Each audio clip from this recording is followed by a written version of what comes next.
Mine too. Wow. Everything. This is where we tell you everything, right? We're hoping. Who would like to answer that? I'll only get in trouble. I'll tell you everything. We got a lot of new surprises for the new season. We have some new historical figures. We're going to be revising their history. We'll get to see some Daniel Boone, Benedict Arnold, the character, and then Benjamin Franklin plays a big part in the season, starting with the premiere. We'll learn some of the history behind his inventions and what he was doing in England. He allegedly was a spy, and a few other things that we've got in store that deal in the underworld and in the dark forces. So that'll be kind of fun to reveal. There's a lot of comedic moments. We have, these two, Crane is going to learn to drive this year. Which I think it's about time. It's been 200 years. So. How long has it been for you? It's been 32 years. Happy birthday, by the way. Oh, thanks very much. Yeah. So will you burn your costume this season? I No. can't burn my costume. I need that costume. The costume stayed. They're, if you'll recall, at the end of, in the finale, or the penultimate episode, Crane meets a girl in a reenactment battle who makes period costumes and gave him some new clothes. And so now there is an outlet store that he can We'll make use. He makes friends make full use of. in Sleepy Hollow. The code stays. Yeah. We're playing. I mean, the apocalypse is real this year. I think things are going to amp up a lot, and then we have a really big twist that we're headed towards in the middle of the season. It's really cool. We're getting to do 18 episodes this season, so that's allowing us the freedom to build towards a much bigger mid-season reveal. Are we going to get to see more of Ichabod's background, like before you died, with your father, Victor Garber? Are we going to see more of that, possibly? There was a lot of Ichabod's past explored in the first season. Yeah. And for a lot of it, in the second season, we're going to keep exploring that and keep exploring with Katrina and Ichabod's ex. And there's a lot more of Abby's background as well. And in fact, all of the characters. Now we've met them all, now we can start exploring them all a bit deeper. Right. Yeah, Nikki, are you going to... I love the Mill Sisters, by the way. I love the Mill Sisters. Oh, yeah, They're awesome, and they kick ass, and, they're just very strong women, and there needs to be more of that on television. I love that. We have quite a few strong women. We have a new sheriff, Lena Reyes. Yeah, she's really very strong women. Sakina Jaffrey, Katia. Actually, all of them are pretty opinionated, strong-willed, and forceful. More so than like any other show that I know of. It's been a pleasure working with Lindsay and his character. Sort of, it's allowed us to round some of the fantasy that we're experiencing here, all the monsters and everything. That you have like this through line of just like compassion and guilt and all these things. It's just like it's a huge playground for them. And I think that's what people are responding to. Yeah, are we going to get to see more about the ancestors? Because we knew Grace, your ancestor Grace, delivered Jeremy. So are we going to get to see more about that? And, your history and the background for the Mill Sisters? Yeah, I think so. I think that earlier on we find out something about that as well. And more build out. Yeah, I think throughout the season we're going to get to understand a lot more about what. Right now, all we really know is that she was in Terracott Psychiatric. We're going to learn that she committed suicide.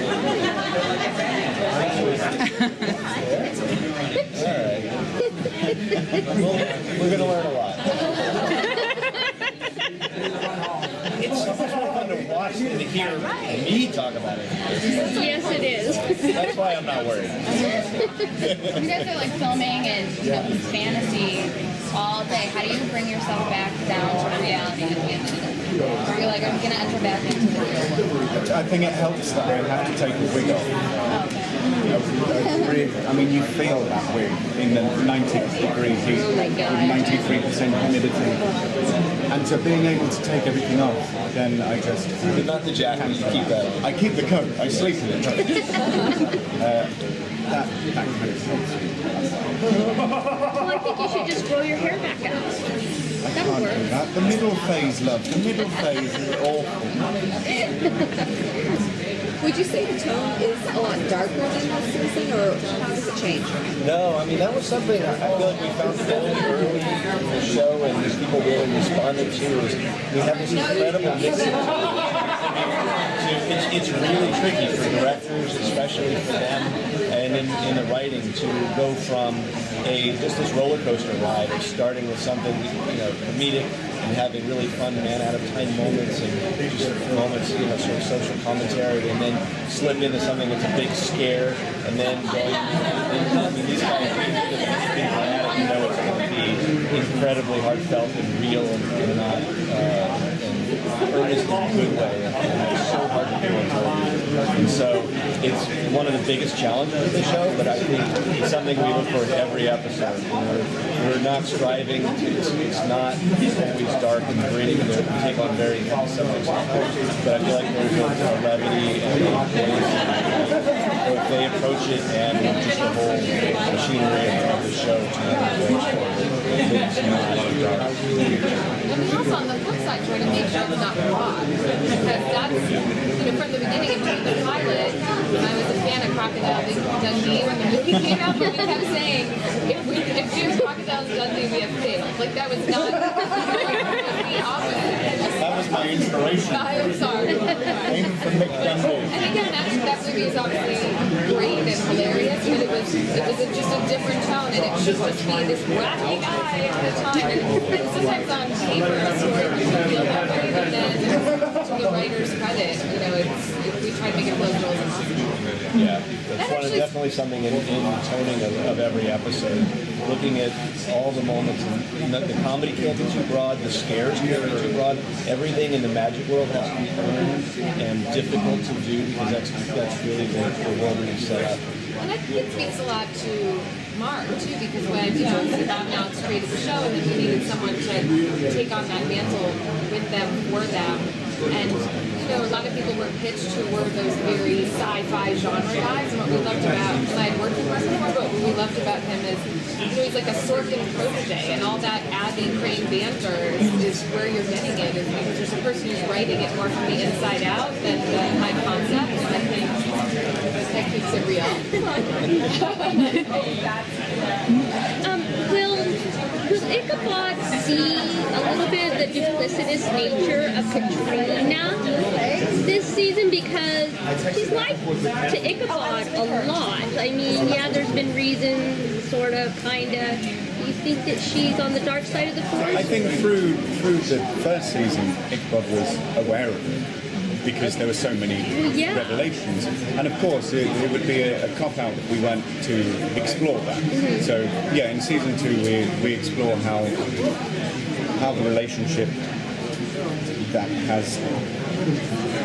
Because you were quite right in saying that she has reasons for it. And so exploring that, when there's quite important business to go on and we need an ally for the business that we got to do, but is my wife. Right. And so the balancing between the deception, the deceit, and the love is really interesting to explore so far. Is she on the dark side of the force, or is she? Do you think that she's straddling it? I mean, I said that wrong. It's like a personal Lord, help me. Oh my God. Anyway.